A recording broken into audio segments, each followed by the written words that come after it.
मैं इसे अपना सौभाग्य मानता हूं कि आप लोगों का दर्शन करने का मुझे अवसर प्राप्त हुआ है। मैं यह मानता हूं अपने सेना के जवानों के संबंध में कि वह केवल एक सेना के बहादुर जवान ही नहीं है, बल्कि वह सचमुच भारत की आन बान और शान है।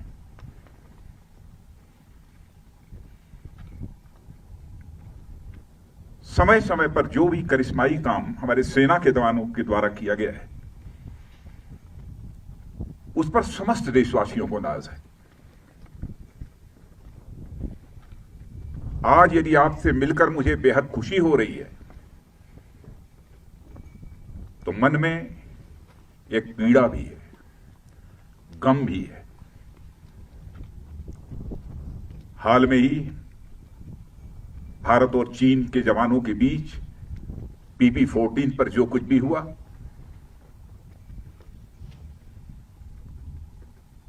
उसमें हमारे कुछ जवानों ने अपना बलिदान देते हुए अपनी सीमा की सुरक्षा की है। उनके खोने का गम है, आपसे मिलने की खुशी है। मैं उनकी स्मृति को स्मरण करना चाहता हूं, उनकी स्मृति को नमन करता हूं, उन्हें मैं हृदय से श्रद्धांजलि अर्पित करता हूं। और मैं यह कहना चाहता हूं कि हिंदुस्तान उनकी शहादत को कभी भूलेगा नहीं। हमारे प्रधानमंत्री जी ने भी आकर दो टूक शब्दों ने कहा है कि उनकी वह शहादत, उनका वह बलिदान किसी भी सूरत में व्यर्थ नहीं जाएगा। आप जैसे सेना के जवानों को जिन मां बाप ने पैदा किया है, सचमुच मैं शीश झुकाकर उन मां बाप का भी अपनी तरफ से हार्दिक अभिनंदन करता हूं। हाल में जो कुछ भी हुआ है, भारत और चीन के सेना के जवानों के बीच, मैं कह सकता हूं कि आप लोगों ने केवल भारत की सीमा की सुरक्षा नहीं की है, बल्कि भारत के 130 करोड़ भारतवासियों के सम्मान की आपने सुरक्षा की है। इसके लिए भी मैं अपनी तरफ से आप सबका हार्दिक अभिनंदन करना चाहता हूं और देश के अपने सारे ऐसे सेना के जवानों का अभिनंदन करना चाहता हूं। कैसी स्वाभिमान की भावना आप सबके अंदर है, क्या आप सब कुछ बर्दाश्त कर सकते हैं, लेकिन अपने स्वाभिमान पर किसी भी सूरत में चोट नहीं बर्दाश्त कर सकते। आप सभी जानते हैं कि मनुष्य के हृदय की सबसे बलवती भावना यदि कोई होती है तो स्वाभिमान की भावना होती है। स्वाभिमान ये व्यक्तिगत भी होता है, समाज का भी होता है, क्षेत्र का भी होता है, परिवार का भी होता है, लेकिन सबसे ऊपर एक स्वाभिमान होता है, राष्ट्रीय स्वाभिमान। यदि व्यक्तिगत रूप से हमें कोई अपशब्दों का प्रयोग करता है तो हमारा व्यक्तिगत स्वाभिमान जागृत हो उठता है और उससे हम दो दो हाथ करने के लिए तैयार हो जाते हैं। वैसे ही हमारे राष्ट्र की सीमाओं पर यदि कोई आंख उठा देखने की जरूरत करता है, उस समय हमारा जो स्वाभिमान जागृत होता है उसे हम राष्ट्रीय स्वाभिमान कहते हैं। इसी राष्ट्रीय स्वाभिमान की भावना के कारण ही आप अपनी जिंदगी की चिंता नहीं करते हैं, अपना सर्वस्व न्यौछावर कर देने के लिए तैयार हो जाते हैं। भारत को आजादी भी मिली है तो इसी राष्ट्रीय स्वाभिमान के भावना के कारण ही मिली है, चाहे वह चंद्रशेखर आजाद रहे हों, सरदार भगत सिंह रहे हों, खुदीराम बोस, अशफाक उल्लाह खान जैसे लोग रहे। इसी राष्ट्रीय स्वाभिमान की भावना के कारण ही हंसते हंसते फांसी के फंदे को चूम लिया था, तब जाकर यह हमारा भारत आजाद हुआ है।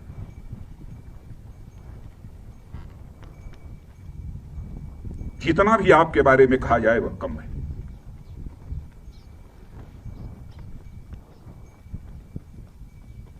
इस समय सीमा के विवाद को सुलझाने के लिए बातचीत का दौर चल रहा है। जो कुछ अब तक की प्रगति हुई है बातचीत की, मामला हल होना चाहिए।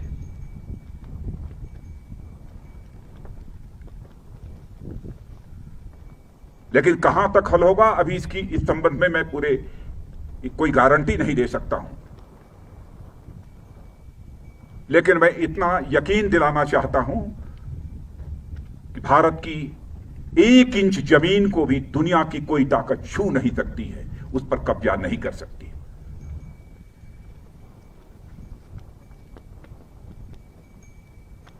लेकिन बातचीत के द्वारा यदि समाधान निकलता है तो इससे अच्छी बात और कोई दूसरी नहीं हो सकती है। वह सिलसिला चल रहा है, मिलिट्री लेवल पर भी बातचीत चल रही है, डिप्लोमेटिक बातचीत भी चल रही है। भारत का जहां तक सवाल है, भारत दुनिया का इकलौता देश है जिसने सारे विश्व को शांति का संदेश दिया है। भारत दुनिया का इकलौता देश है जिसने कि दुनिया के किसी देश पर न तो कभी आक्रमण किया है और न दुनिया के किसी देश की 1 इंच जमीन पर कभी कब्जा किया है। भारत दुनिया का यह इकलौता देश है जिसने भारत की सीमा में रहने वाले लोगों को ही अपने परिवार का सदस्य नहीं माना है, बल्कि पूरे विश्व की धरा पर रहने वाले लोगों को अपने परिवार का सदस्य मानते हुए वसुधैव कुटुंबकम का संदेश सारे विश्व को किसी एक देश ने दिया है तो हमारे और आपके देश भारत ने दिया है।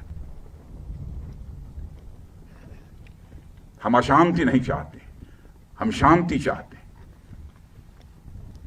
हमारा चरित्र रहा है कि हमने दुनिया के किसी भी देश के स्वाभिमान पर चोट पहुंचाने की कभी कोशिश नहीं की। लेकिन यह भी मैं कह देना चाहता हूं 2 टूक शब्दों में, यदि कोई दुनिया की ताकत हमारे स्वाभिमान पर चोट पहुंचाने की कोशिश करेगी तो उसे किसी भी सूरत पे हम बर्दाश्त नहीं करेंगे, उसका हम मुंहतोड़ जवाब देने के लिए भी तैयार रहेंगे। आप सबके ऊपर नाज है और आप सबके बीच आकर सचमुच मैं स्वयं को बहुत ही गौरवान्वित महसूस कर रहा हूं।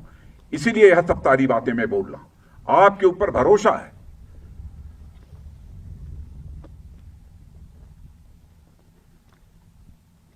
और जिन हमारे जवानों ने अपनी शहादत दी है उसका गम केवल परिवार के लोगों को नहीं है, हम लोगों को भी है, 130 करोड़ भारतवासियों को भी।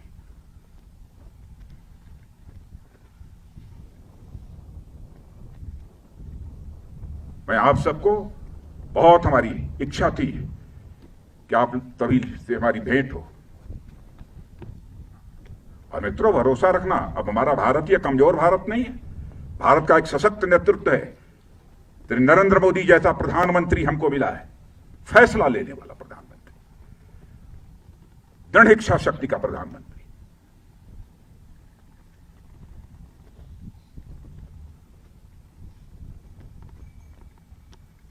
हमारे स्वाभिमान पर कोई चोट नहीं पहुंचा सकता। राष्ट्रीय स्वाभिमान यह हमारी पूंजी है।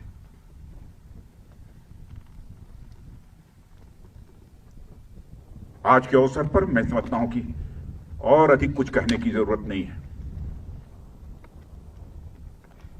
लेकिन यदि आज हम लद्दाख के क्षेत्र में यहां पर खड़े हैं और इस फॉरवर्ड पोस्ट पर आकर आप सबसे मिलते हुए जहां मुझे बेहद खुशी हो रही है, वहीं पर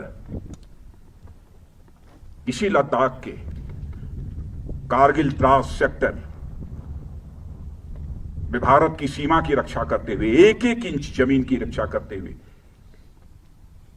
हमारे सेना के जवानों ने जो शहादत दी है, उनको भी मैं इसमें स्मरण करना चाहता हूं और उनको भी मैं श्रद्धांजलि अर्पित करना चाहता हूं, क्योंकि कारगिल दिवस की भी एनिवर्सरी 26 जुलाई को है। और यहां आया हूं तो मैंने सोचा कि दिल्ली से तो उनको स्मरण करेंगे ही, लेकिन इस लद्दाख की धरती पर आकर उनको स्मरण करना चाहता हूं। और उनकी शहादत सदैव हम सब के लिए एक सोर्स ऑफ इंस्पिरेशन, एक प्रेरणा के स्रोत के रूप में काम करती रहेगी। इन्हीं शब्दों के साथ पुनः आप सबको हार्दिक शुभकामनाएं देता हूं। आपको, आपका और साथ ही साथ आपके परिवार के सभी सदस्यों का भारत का रक्षा मंत्री होने के नाते शीश झुकाकर अभिनंदन करते हुए अपना निवेदन समाप्त करना।